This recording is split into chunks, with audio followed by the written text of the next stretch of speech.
Hello বন্ধুরা, আজকে একটি বিষয় নিয়ে আলোচনা করব। চারিদিকে মানুষের মধ্যে চোখে মুখে একটি আতঙ্কের ছাপ দেখা যাচ্ছে। ভয় ভয় একটা ব্যাপার চলে এসছে এসআইআর নিয়ে।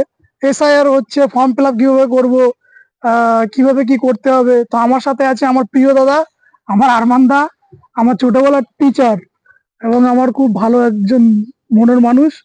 তো ইনি হচ্ছেন, হ্যাঁ বন্ধু, উনি উনি হচ্ছেন বিএলও।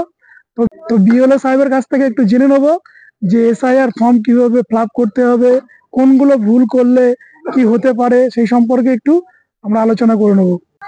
তা বিএলও হচ্ছে সবচেয়ে গ্রাস রুটের মানুষ, যারা প্রতিটা ভোটার কর্মী বাড়িতে যায় এবং তাদের কাছে সঠিক তথ্য দিয়ে বোঝানোর চেষ্টা করে। এখন সাধারণ মানুষ এমন আতঙ্কিত হয়ে রয়েছে যে এসআইআর যেন কি একটা বিশাল কিছু, কিন্তু এসআইআর নিয়ে আপনারা কিছু আতঙ্কিত হবেন না। SIR means special intensive revision. এর মধ্যে আমাদের 20 বছর ধরা হবে 2002 সালকে। আমরা 2002 সালকে বেস বছর বা ভিত্তি বছর হিসেব করে সে সময় আমরা দেখতে পাবো যাদের বাবা বা মায়ের নাম ভোটার লিস্টে আছে তাদের ক্ষেত্রে কোনো চিন্তার কারণ নেই।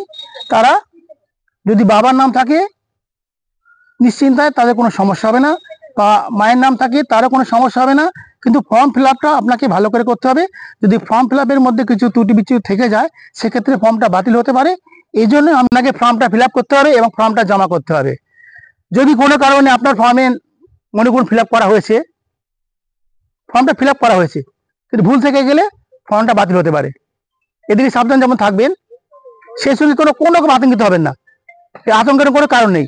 আপনার বাবার নাম নেই, মায়ের নাম নেই, অন্য কারোর নাম নেই, সেক্ষেত্রে কমিশন নির্দিষ্ট কতগুলো ডকুমেন্টস হচ্ছে, সেই ডকুমেন্টসের মধ্যে কোনো একটা ডকুমেন্টস থাকলেও আপনার নাম উঠে যাবে। যেমন ধরুন কেউ যদি মাধ্যমিক পাস বা কোনো শিক্ষিত বিশ্ববিদ্যালয় থেকে পড়াশোনা করে থাকে, তার বাবা মায়ের নাম না থাকলেও তার কোনো অসুবিধা হবে না। আরো কি আছে, সরকার নির্দিষ্ট বিভিন্ন ধরনের ডকুমেন্টস যেগুলো রয়েছে সেগুলো থাকলে আপনার কোনো ভয়ের কারণ নেই এবং ভয় পাওয়ার কারণ নেই। আবার অযথা আপনার আতঙ্কিত হবেন না। মনে রাখবেন এটা সাধারণ একটা জিনিস। এবছর নাম না উঠে পরের বছর চেষ্টা করবেন, কোনো ব্যাপার না। যে পরে আবার হবে। আচ্ছা আচ্ছা, এরপরে আপনার নাম ওঠেনি কোনো কারণে, 7 তারিখ ডকুমেন্টস আপনার নাম ওঠেনি, আপনি সুযোগ পাবেন। তারপর 7 তারিখে একটা নতুন লিস্ট বেরোবে, সেই লিস্টে নাম না ওঠে পরবর্তী 1 মাস সময় থাকবে, তার মধ্যে আপনাকে ডাকা হবে হিয়ারিং এ। আপনি আপনার ডকুমেন্ট সাবমিট করবেন, নাম উঠবে। তারপরে যদি না ওঠে তারপরে আপনি ডিএম এর কাছে অ্যাপ্লাই করতে পারবেন যে আমি এখানকার স্থানীয় বাসিন্দা বা এখানকার স্থায়ী বাসিন্দা, আমার নাম ওঠেনি কারে, আমার এই ডকুমেন্টস আছে। আপনি এগুলো সাবমিট করলে আপনার নাম উঠতে পারে। তারপরে যদি আপনার নাম না ওঠে আপনি সরাসরি একদম ইসিআই, ইলেকশন কমিশন অফ ইন্ডিয়ার মেন যিনি আছে তার কাছে অ্যাপ্লাই করতে পারবেন। সুতরাং অযথা আতঙ্কিত হওয়ার কোনো কারণ নেই এবং ভয় পাওয়ারও কোনো কারণ নেই। আমরা অনেক ক্ষেত্রে কি করি, ফর্ম ফিল আপের সময় দেখবি সম্পর্কটা উল্টে পাল্টা করে ফেলি, কোথায় পিতা হবে কোথায় সেলফ হবে, এটা আমরা ভুল করে ফেলি। আপনাদের কিন্তু সতর্ক থাকতে হবে একটু, কারণ কিউআর কোডটা যেটা স্ক্যানার যেটা, ওটা প্রতিটা বিলে স্ক্যান করে এবং আপনার ফর্মটা জমা হয়েছে কিনা, প্রথমে আপনাকে দিয়েছে কিনা, ডিস্ট্রিবিউট করেছে কিনা, সেইটা থেকে জানা যাবে। স্ক্যান একবার যখন স্ক্যান করবে প্রথমে ডিস্ট্রিবিউট যাবে, তারপর রিসিভের সময় স্ক্যান করতে হবে। সুতরাং আপনারা ওই স্ক্যানারের যে পার্ট অংশটা রয়েছে ওই অংশে আপনি কালি দেবেন না বা কোনো লিখবেন না। জেরক্সেও হবে না, না জেরক্সে আপছে হবে না, করাটাই ভালো। এটা মেনলি প্রধান ফর্ম যেটা আছে সেই ফর্মে করতে হবে, অন্য ফর্মে করলে অসুবিধা আছে। ওই ফর্মটা যেভাবে নষ্ট হয়ে যেন নয়, এবং কিউআর কোড যে জায়গাটা আছে আপনারা কোনো লিখবেন বা ঘষবেন না, এটা কিন্তু মনে রাখতে হবে আপনাদের। ঠিক আছে, আপনারা কোনো রকম ভয় পাবেন না, অযথা আতঙ্কিত হবেন না, কোনো সমস্যা হবে না। আপনি সুযোগ পাবেন, 1টা 2টো 3টে সুযোগ পাবেন। ডকুমেন্টস থাকলে আপনার কোনো ভয়ের কারণ নেই। আমরা যে এসআইআর ফর্মটা ফিল আপ করবো সেটা কিভাবে করব সেটা আমি একটু জেনে নিই। দাদা যদি একটু আমাদেরকে সুন্দর করে একটু যদি বলে দাও তাহলে ভুলটা হবে না। আচ্ছা, ফর্মের আমাদের দেখতে হবে কি, ফর্মের মধ্যে 3টে পার্ট আছে। 1 নম্বর উপর নিজস্ব পার্ট, প্রতিটা ইলেক্টরে ওই পার্টটা ফিল আপ করতেই হবে। 1 নম্বর প্রথমেই আপনারা দেখতে পাবেন কি লেখা আছে, ডেট অফ বার্থ। তারপর লেখা আছে কি পিতার নাম, পিতার নাম আপনার লিখতে হবে। তার যদি এপিক কার্ড থেকে থাকে এপিক নাম্বারটা লিখতে হবে। তারপর লেখা আছে মায়ের নাম, মায়ের নাম আপনাকে লিখতে হবে।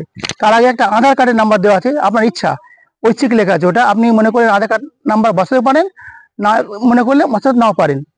আধার কার্ডটা বাধ্যতামূলক নয়, আধার কার্ড নাম্বার বসালে বসাতে পারেন, না বসালেও কোনো অসুবিধা হবে না। তারপরেই দেখবেন স্বামীদের ক্ষেত্রে একটা লেখা আছে, সেখানে তার স্ত্রীর এপিক নাম্বারটা বসাতে হবে, এবং স্ত্রী যদি ফর্ম ফিল আপ করে সেখানে তার স্বামীর নামটা বসাতে হবে। এটা একটা মানে প্রথম পার্ট গেল। এই পার্টটা প্রতিটা মানে ভোটারে করতে হবে, এটা একটা মাস্ট ম্যান্ডেটরি। হুম, তারপরে দুটো অংশ রয়েছে, একটা ডান দিকের পার্ট আছে, একটা বাম দিকের পার্ট আছে।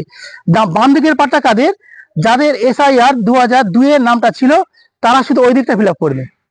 আচ্ছা, দুয়ের নামটা ছিল হ্যাঁ, তারা? তাদের বাঁ দিকের পার্টটা ফিল আপ করতে হবে তাদের। আচ্ছা আর এবারে যাদের 2002 এর লিস্টে নাম ছিল না, তার বাবার নাম ছিল বা দাদুর নাম ছিল বা রিলেটিভের নাম ছিল, তাদের ক্ষেত্রে ডান দিকের অংশটা ফিল আপ করতে হবে। ফিল আপ করার সময় সম্পর্কের একটা ব্যাপার রয়েছে, এটা আমি একটু ভালো করে আপনার লক্ষ্য রাখবেন কিভাবে লিখতে হবে আমাকে। হ্যাঁ, বাঁ দিকের অংশ যেখানে দেখতে পাবো আমরা 2002 এ যার নাম আছে, তিনি যদি ফর্মটা ফিল আপ করেন, তাহলে ওনার ক্ষেত্রে লিখতে হবে প্রথমে যেটা আছে নিজের নামটা লিখতে হবে, তারপর বাবার নাম, সম্পর্কের ক্ষেত্রে সেফ লিখতে হবে বা নিজ, এটা কিন্তু আমাদের মনে রাখতে হবে। আর ডান দিকের ক্ষেত্রে যখন আমি অন্য কারো ফর্মটা ফিল আপ করবো, যেন আমার নামটা নেই বা বাবা হয়ে নাম লিখছি, মানে বাবার নাম 2002 এর লিস্টে আছে বা দাদুর নামটা লিস্টে আছে, সেক্ষেত্রে আমাকে সম্পর্কটা আলাদা লিখতে হবে।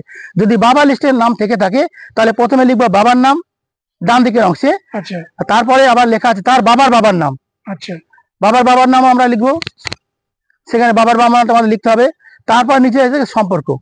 সম্পর্ক আমাকে সবসময় মনে রাখতে হবে কি, ও আমার যে ফটো উপরে যে যার ফটো দিচ্ছি, তার সঙ্গে কিন্তু সম্পর্কটা। তাহলে ওখানে কাজ হচ্ছে, ওখানে ফাদার হচ্ছে, আপনার ফাদারের নাম লিখতে হবে। যদি বাবার এপিক না থেকে থাকে, আচ্ছা, যদি বাবা যদি বেঁচে না থাকেন তাহলে? বাবা যদি বেঁচে থাকে, তার কোনো সম্পর্ক নেই, কোনো অসুবিধা নেই। যদি বাবার নাম 2002 লিস্টে থেকে থেকে থাকে, তাহলে আপনাকে ওটা লিখতে হবে। আচ্ছা আচ্ছা বাবা যদি না থাকে, মা যদি থেকে থাকে, বা মা মারা গেছেন কিন্তু মার নামটা ছিল 2000 লিস্টে, ওই লিস্টে তার মায়ের নামটা আপনাকে লিখতে হবে। তখন আবার মায়ের বাবার নামটা লিখতে হবে। তারপরে যে সম্পর্কটা থাকবে সেটা লিখতে হবে। সেখানে মাতা লিখতে হবে। যেখানে এর আগে আমরা নিজে যখন থাকতো, তখন আমরা লিখতাম কি সেলফ, মায়ের থাকলে মাদার বা মা, বাবা থাকলে ফাদার বা বাবা। আর একটা কি আছে, অনেক সময় বাবা বা মা হয়তো মারা গেছেন, দাদুটা ছিল, আচ্ছা সেক্ষেত্রেও কিন্তু ফর্ম ফিল আপের ক্ষেত্রে কোনো অসুবিধা নেই। তাহলে প্রথমেই দাদুর নামটা লিখতে হবে, আচ্ছা আচ্ছা ওইদিকে ডান দিকের অংশটা। দাদুর নাম লেখার পর দাদুর বাবার নামটা লিখতে হবে। তার পাশে যে সম্পর্ক নিচে আসবে, তখন লিখতে হবে দাদু অথবা গ্র্যান্ডফাদার। তেমনি সেক্ষেত্রে যদি দাদু না থেকে থাকে, দিদিমা থেকে থাকে, সেক্ষেত্রেও গ্র্যান্ডমাদার লিখলে হবে। আচ্ছা আচ্ছা এবার একটু কেটে দেবো। বন্ধুরা, শুধু শুধু আতঙ্ক হওয়ার কোনো কারণ নেই।